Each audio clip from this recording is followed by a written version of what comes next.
This is the new renal unit at Barts Hospital. At £200,000, it wasn't cheap, but it's already saved lives and was clearly necessary. The government claim it's part of a record amount of new resources they've pumped into the health service. Since they came to power in 1979, overall spending in London has more than doubled. But they argue that the best measure of healthcare is not the amount of money spent, but the number of patients treated. Since 1979, London hospitals have treated more inpatients, more day cases and more outpatients than ever before. But government critics say these extra demands on the health service should be set against a background of declining resources. In 1983-84, 4,000 London NHS jobs disappeared. In the 9 years to 1985, nearly 9,000 acute beds were lost. And in this financial year, 27 of the 30 London district health authorities face budget cuts. The main reason for the budget cuts is the Resource Allocation Working Party. This is designed to make sure limited funds are fairly distributed.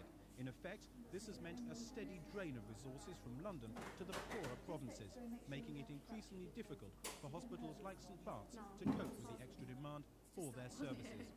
One has to recognise there are good things going on, and we also recognise that we have to make choices within the sum of money we're given. But I think the sum of money is still insufficient. I think if we are going to make rational choices, we do require a larger cake, in fact, to slice up.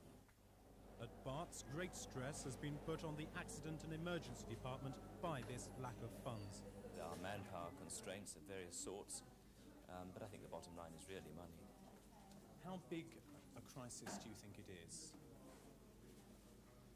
The crisis has come about because of the hours we're having to put in, ask these juniors to put in, that the jobs are becoming unpopular. Quite a few hospitals around London and in Essex have actually been unable to find people to staff their casualty departments because the jobs are unpopular.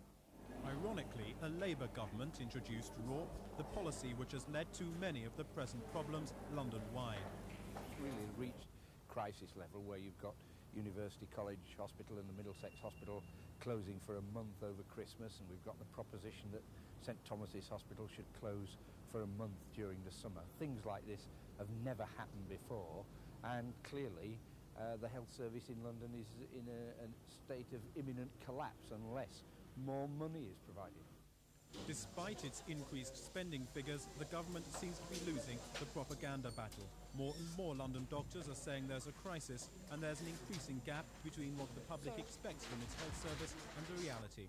Part of the problem is that with increasingly expensive medical techniques and an ageing population, there's just no upper limit on what any government could spend on the health of its people.